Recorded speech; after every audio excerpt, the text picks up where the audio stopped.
राध्या राखी करवा चौथ का व्रत प्रथम के लिए। लेकिन दादी नहीं चाहती है कि राध्या का अप्रैल पूरा हो, इसलिए दादी ने राध्या से बहुत सारा काम करवाती है। जो बना हुआ काम रहता है वह भी काम बिगाड़ करके राध्या को बोलता है, पूरा दिन एक काम करो वह कम करो। जैसे राध्या बेचारी पूरी तरह से थक जाती है, लेकिन फिर भी राध्या हार नहीं मानती है। सच्चे दिल से राध्या ने इस व्रत को रखें और प्रथम भी राध्या को पानी पिला करके उसके व्रत को किया। पूरा दादी का सपना हुआ। चकनाचूर दादी ने खराब किया। व्हीलचेयर और सारा आरोप लगे राध्या के ऊपर, लेकिन सही टाइम पर रजनी के हाथ सबूत लग जाता है दादी का, जिसे सबूत को दिखा करके रजनी ने राध्या को बचा लेती है और दादी का सच्चाई दिखाई है ओमकार के सामने। तब ओमकार को आता है दादी के ऊपर गुस्सा। रजनी ने सबूत को दिखा करके राध्या को तो बचाए, साथ साथ दादी को भी दिलवाई। उनके किए हुए का सजा आज सभी लोगों को पता चल जाता है कि राध्या अपनी जगह पर इतने दिनों तक सही थी। दादी ही गलत थे, क्योंकि दादी ने राध्या को नीचा दिखाने के लिए ऐसी हरकत कर रही थी और राध्या की बातों पर किसी ने भी विश्वास नहीं किया हुआ था। लेकिन आज सभी लोगों को अपनी गलतियों का एहसास होता है, जो कि राध्या को इतना सभी लोगों ने गलत समझा हुआ था। आज दादी का सच्चाई जाने के बाद सबको राध्या के ऊपर खुद से भी ज्यादा विश्वास हो गया। दादी के व्हील चेयर खराब करने की सच्चाई लाई राध्या प्रथम के सामने।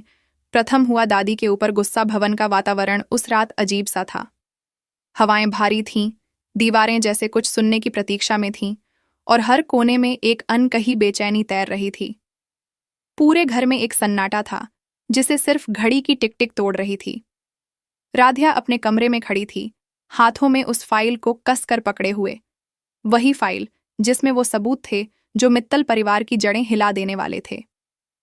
उसके चेहरे पर दृढ़ता थी, लेकिन आंखों में आंसू भी थे। इतने दिनों से मैं बदनाम होती रही, हर कोई मुझे गलत समझता रहा, लेकिन आज मैं सबके सामने सच्चाई रखूंगी, राध्या ने अपने आप से कहा और गहरी सांस ली। नीचे हॉल में प्रथम बैठा था। उसके चेहरे पर गुस्से की लकीरें थीं। वो अभी भी यही सोच रहा था कि राध्या की वजह से उसकी दादी को तकलीफ हुई। दादी, जो व्हील चेयर पर बैठी हुई थी, मासूमियत का नाटक करते हुए अपने झूठे दर्द पर आहें भर रही थी। प्रथम, बेटा, मैंने तो सिर्फ राध्या की भलाई चाही थी, दादी ने करुणा से कहा। प्रथम ने उनकी ओर देखा। दादी, मुझे पता है आप राध्या के लिए अच्छा चाहती हैं, लेकिन शायद राध्या को हमारी इज्जत की कीमत का अंदाजा नहीं है। दादी ने अंदर ही अंदर मुस्कुराया, एक ऐसी मुस्कान जो सिर्फ छल और घृणा से भरी थी। उसी समय राध्या की आवाज गूंजी, बस दादी, अब और झूठ नहीं। सभी ने चौंक कर उसकी ओर देखा। राध्या हॉल में आ चुकी थी। उसके हाथ में वही फाइल थी। दादी का चेहरा एक पल को फीका पड़ गया। ये क्या बकवास है राध्या? दादी ने तमतमा कर कहा। ये बकवास नहीं, सच्चाई है, आपकी सच्चाई, राध्या ने दृढ़ आवाज में कहा। प्रथम बीच में बोला, राध्या, तुम फिर से हद पार कर रही हो। राध्या उसकी तरफ मुड़ी। हाँ प्रथम, मैं हद पार कर रही हूं, लेकिन झूठ की नहीं, सच्चाई की। ये वो सच्चाई है जो इस घर की नींव हिला देगी। उसने फाइल खोली और डॉक्टर की रिपोर्ट सबके सामने रख दी। ये देखिए, ये है असली रिपोर्ट।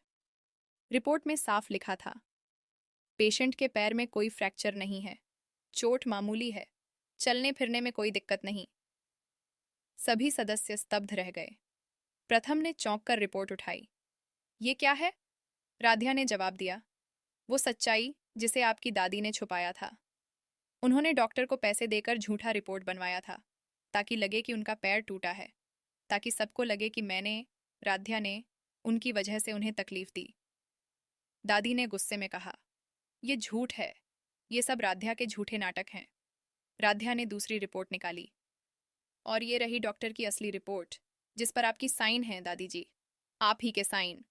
अब पूरे घर में सन्नाटा छा गया। ओमकार जी आगे बढ़े। माँ, क्या ये सच है? दादी कुछ बोल ना पाई, उसके होंठ कांप रहे थे।